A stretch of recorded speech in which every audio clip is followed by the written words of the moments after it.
Reading is one of the most powerful ways to improve language skills, but it can also be a complete waste of time. So in this video, I will tell you what to read, how to read, and why sometimes Facebook posts can be better in terms of language learning than 1 hour podcast. My name is Ivan, and I explore how technologies can help us to learn languages better.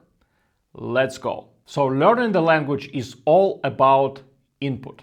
I have a video about comprehensible input where I describe how important it is to read, listen, and, for example, watch videos. But not every type of input is the same, and what really matters is control. So when you consume content in a target language, you need to be able to make pauses, you need to be able to re-consume the part that you just had, you need to be able to think about it, you need to be able to observe context around it, and with one mediums, it works good. With another ones, it works a little bit worse.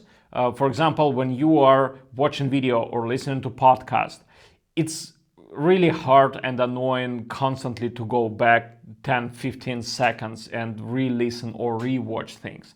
So in these terms, in terms of control, reading is the best. And when it comes to input, I like to compare it with visiting the city. So you can take a car and go with the car through the city. You will still have this general sense of space. You will still understand where are you, more or less. You will see some noticeable things like some monuments or some beautiful churches, but you still going with the flow. You going in this like traffic, and you going on some speed, and at this speed you cannot really observe everything accurately, and you cannot consume every tiny piece of environment around you. And if you will, for example, take a walk in the same city, you will do it in your own pace. So you will be going along the street, you will look at buildings, you can literally check every brick in the wall of every building. It will take a while, but still you are in charge, you're in control. And with content it's the same. So when you are watching video or listening to audio, you are going with the speed that was designed in this piece of content. So if you don't understand some word, you will most likely get the meaning out of context.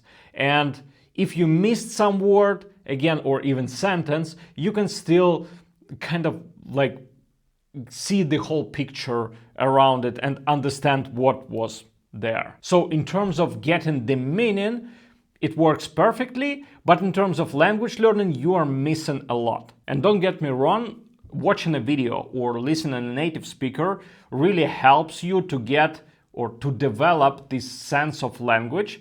But again, for language learning, especially if you want to improve your vocabulary, it's not that helpful. And reading in this sense gives you the full control on your pace. So you can take a book, you read the page, you can stop at any point, you can reread the sentence, and it's part of a natural way of consuming this type of content, and it's not that annoying. And what I also like about books and reading, it doesn't give you any additional information apart from pure language. So if you watch video, you see some image and something is happening on the screen, and you can grasp meaning from what's going on in this video. When you're listening to audio, you hear a lot of filler words, you can hear tone, so it also gives you this additional layer of comprehension. But when you read a book, it's just you and words. And in terms of language learning, in my opinion, this is the best way of consuming content. And there are several different ways how you can use reading for language learning. I have a video about intensive reading. It's a special type of reading, and it's actually pretty exhausting routine. I personally hate it. I like to read books to have some fun and in the same time learn the language. And for this case, you need to pick the right book. So if you want to really learn the language from input, you need to consume content on the level slightly above your actual language level. So what does it mean in terms of books? We have a book and you read it obviously page by page. So on every page of a book, you should face around 3 unknown words.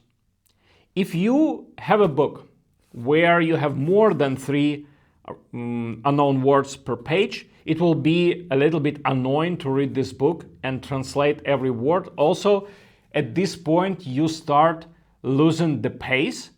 You start going out of this reading flow. You will be constantly interrupted, or you will constantly stumble upon these unknown words. It's a little bit annoying. And if you, for example, don't have any unknown words, or you have just 1 per page, it can be a little bit too easy for you. So it will still be fun. You will still read a book, but it will not give you that learning experience, and it will not impact your language learning. Think about it like going to gym.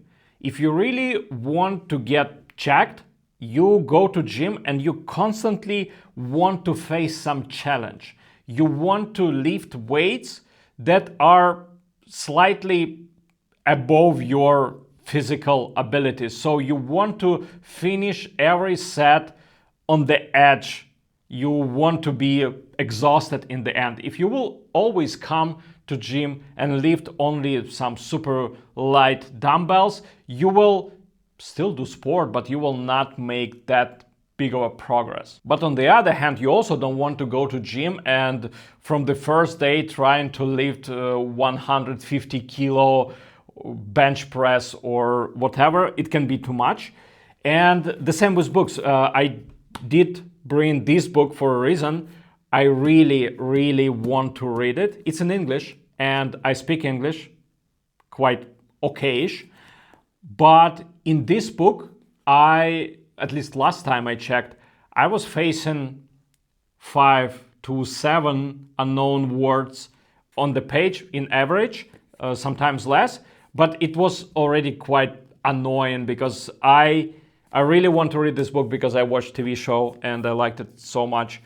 But it's really hard to read, and you go to bed and you want to read a book, and then it becomes a language learning routine, and this is not what you want in the last half an hour of your day.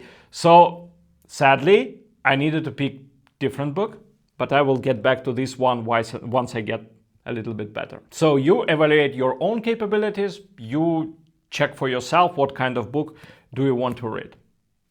And then it actually comes to how to read a book. And it also overlaps very much with the previous thing, what book to pick, because the way you read a book to actually learn something is different from reading a book just purely for fun.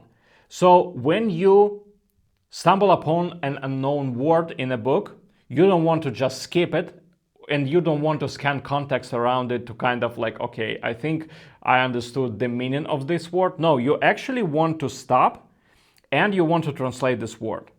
And what you can use like your smartphone, some regular translator, and do it right there. It's okay, but it's a little bit annoying, at least for me. So I want to be distracted from a book. That's why, for example, I bought myself ebook. In my case, it's Kindle, but I think a lot of books have different. A lot of different books have this functionality here. So I can just click on the word, and then dictionary will pop up, and it will explain. I can try to bring it closer here, and then it will explain what this word means.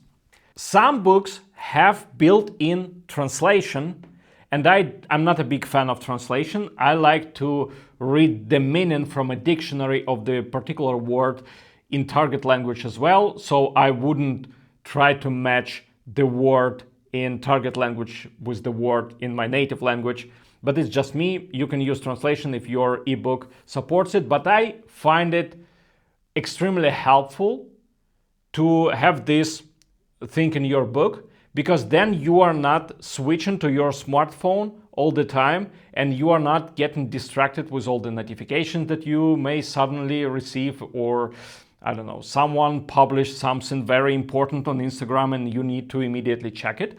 So I prefer to have ebook. I can recommend this one.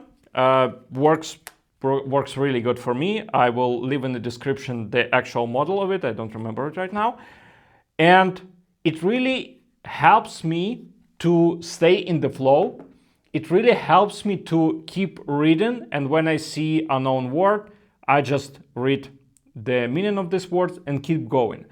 I don't like to actually write down this word somewhere. You can do it, but again, you will be distracted most likely if you will try to write it down in a smartphone. What I've discovered through my language learning journey, that if you are reading a book from some particular author, they are usually using same words. And if it's a big book, so for example, this one that I'm reading is from Brandon Sanderson, named Mistborn. If you read this one, write in the comments what you think about it. I think it's great. And it's quite a big book. It's a novel, like hundreds of pages. And author uses the same words, and I already, even though I think I'm on a page like 50 something, I already learned several words just because author is using same words again and again and again and again. And a couple times I checked the meaning, and now I just, whenever I see this word, I understand that it means these particular things. For example, I learned word fraud. Yeah, and it means this. I don't know. And also don't get frustrated if you cannot read the book from the first attempt and it's too complex for you.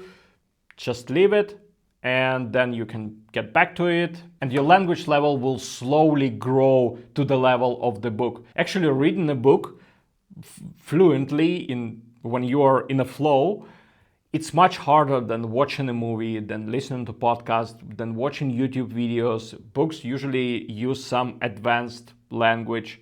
So yeah, don't worry. We all will get to the level of our favorite books or books we would love to read in the target language. That's it for now. Please leave in the comments the name of your favorite book. Let's see, maybe we will have some interesting options there and someone will be able to pick something up. My name is Ivan. Don't forget to like and subscribe. See you later.